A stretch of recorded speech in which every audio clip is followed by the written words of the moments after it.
Good afternoon, all. CamelbackTrading.org coming to you this Thursday afternoon, January 4th. We're looking at Window Traders market profile of the ES and NQ. We've had a very interesting start to this year.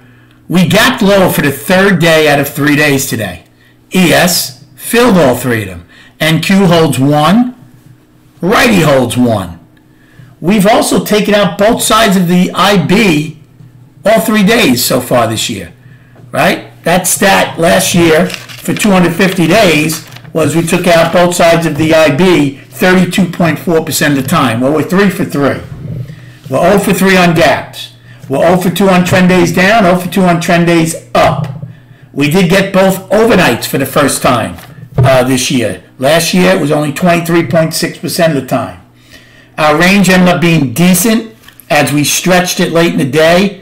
Actually, $3.91 it looks like.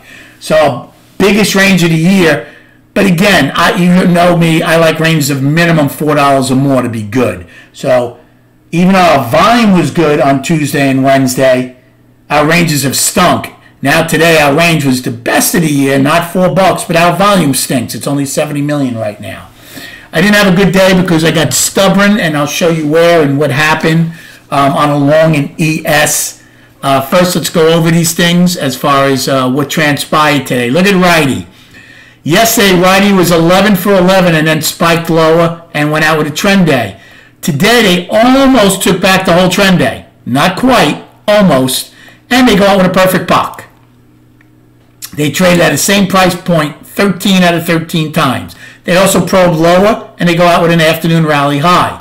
Again, Righty wants to take out December's high, okay, unless things get a little interesting. NQ doesn't get 9 wide. They have an afternoon rally high in I also, and they price probe, but it's a small one.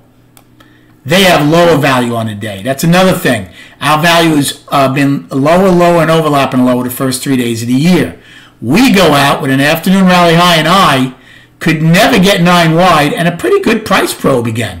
So I'll be using those lows to base my price spike, price probe, the way I did yesterday. So the day started, NQ, I took a short in A period when the market pushed up. Remember, they had a decent sized gap that they filled. Our gap was not big at all, but I took a short inside of that gap and did well on that. In ES, though, I took a long. I thought we had a chance to get the overnight POC. Okay, this wide here in A period. Never got it. It came in. I took it off for a 3-point loss. Nothing big. That one was nothing. Then in B period, I took a long at NQ to pop A's high. Got paid nicely on that one. Then in B period, I took a short against the overnight high in ES. Got paid on that one. Even though we did get it, I got paid. Now, D period in NQ, I took a short against the overnight POC initially. I lost on that one, but I re-entered when we got close in D's high to both the overnight high and the POC from yesterday, which they never got, and made back what I lost in more when it pulled back. So that was nice. The trade I got in trouble in is ES. In E period it started. Now, we had a triple distribution at one point. Now, I had no problem with them filling D singles, but I thought they might hold Bs. Now, look, I did tell the room our value was only unchanged at that point. The indices weren't in our favor, so it wasn't with the utmost confidence, but I thought we might hold one set. Well, anyway, I longed one at 61 to start when we first got down here to C's high. And then I added only one lot at 58.25, and then I started at 54.25 when they filled the single prints. Actually, I'm sorry, where was that? I bought 3 at 54.25 when we were right above the 144. I did buy 4 more at 49.50, which I got paid on. So then I started getting paid on those, but I was still down pretty good on those. It came in again. I actually bought 5 more at 46.25, and I said below B's low, I'm out. I took them off. Turned out to be a pretty sizable loss.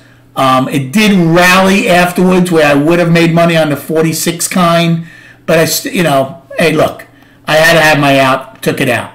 After that, I did take a short in NQ because I thought it would be an afternoon rally high, and that turned out to be very nice. So I just missed shorting the day's high by 2 ticks in NQ, and I missed shorting the afternoon rally high only by a couple of points. So did well on those. And then I took a long in L period in ES. I made 2.5 points on it. I thought we had a chance to go back to POC and get 9 wide at some point. But I did get paid on it. And then I just watched M. So again, that one trade did bite me in the S pretty good. I think I saw the market okay. I'll be honest with you. I didn't expect, because we had no real push in K and L. I was a little surprised that M pushed as much as it did to the downside. So again, the big question is what's not happened more important than what has happened? And what hasn't happened? Well, we haven't held any of the gaps to the downside. We haven't held any trend days to the downside.